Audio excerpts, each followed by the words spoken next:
Good morning. This is John from the Springs Mennonite Church, and I'm here today going to share an idea like I've been doing this week to finish out the week. I think this is a really helpful one, but then again, I hope all of them have been. And if you haven't listened to all of them, okay, listen to this one.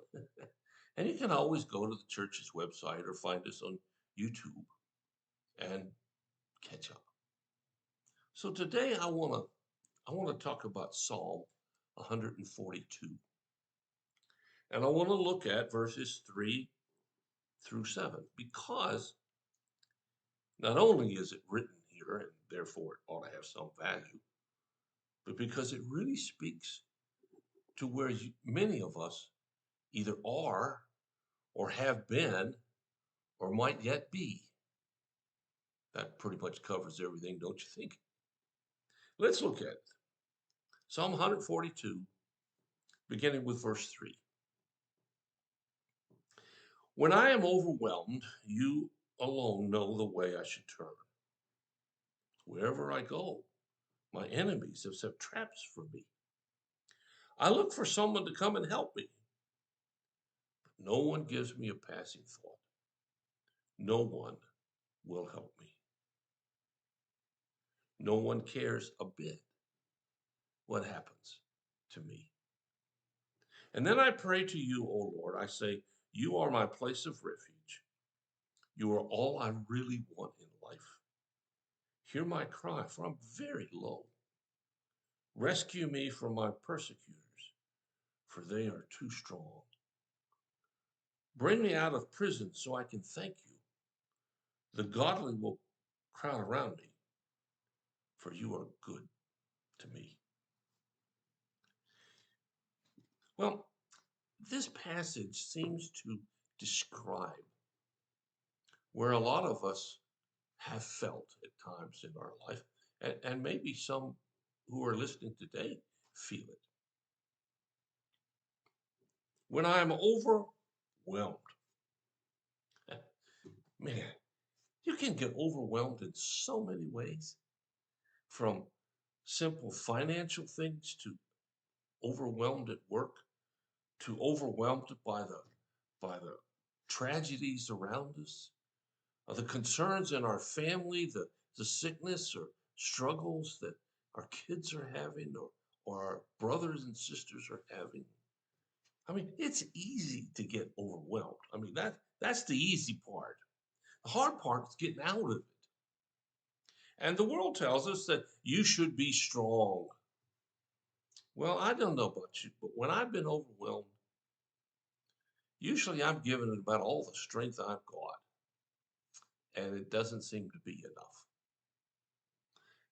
There are some people who can, from within themselves, pick them up, set themselves right, and move on. But not everybody can. And many of those who look like they can do that are burdened for the rest of their lives with pain that was caused during that time.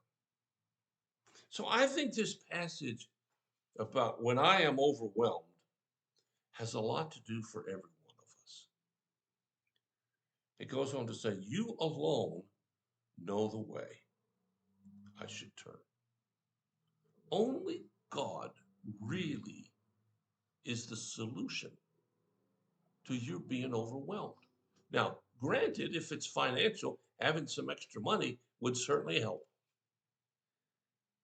And if it's depression, having a good counselor would certainly help. And if it's frustration and just exhaustion, maybe sleep would really help.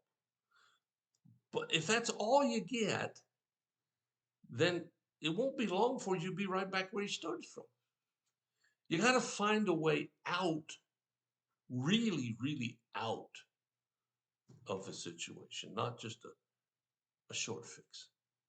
And he says here, you alone know the way I should turn. And he talks about how enemies are out to get him. And I we can look at anything seeks to destroy us as an enemy. I mean, Satan and his minions, or whatever those things are, really do want to make your life miserable. The world wants to make your life miserable because it doesn't care whether you succeed or not. Only God cares. And he says here that wherever I go, my enemies seek to trap me.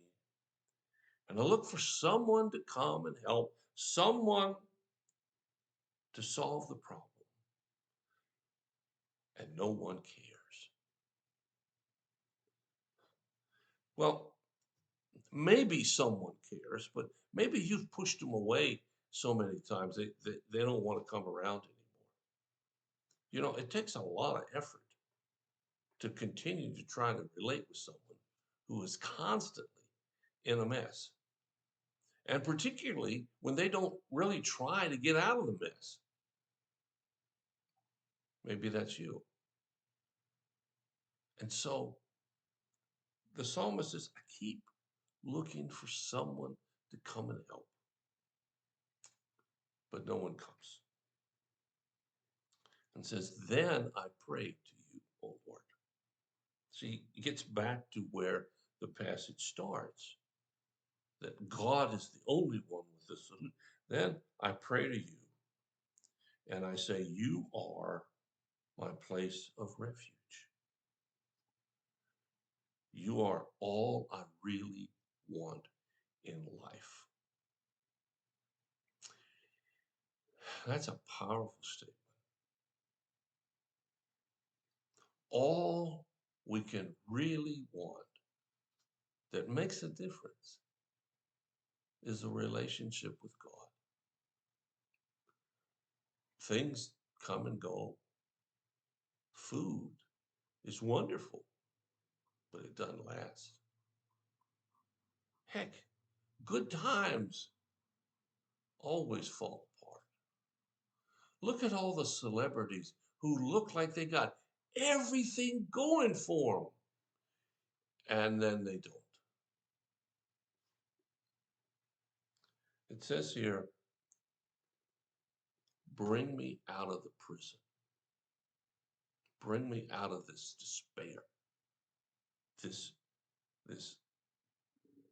feeling of being overwhelmed. And it says God answers. And he finally says, for you, God, are good to me. Can you say God is good to you? Can you really say it and really mean it? I hope you can. And if you can't, okay, I accept that. But let's try again and try to find what God's trying to tell you to do. You see, all we really need is God in our lives. And then everything else will come. It really will. You don't have to believe me. Believe the psalmist here.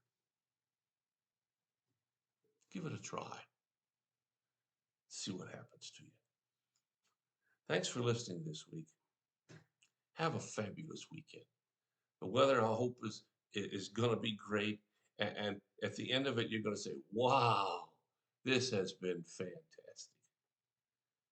If you have a need or a concern, let us know. We'll do whatever we can as fast as we can to help meet your need. Thanks so much for listening. God bless you.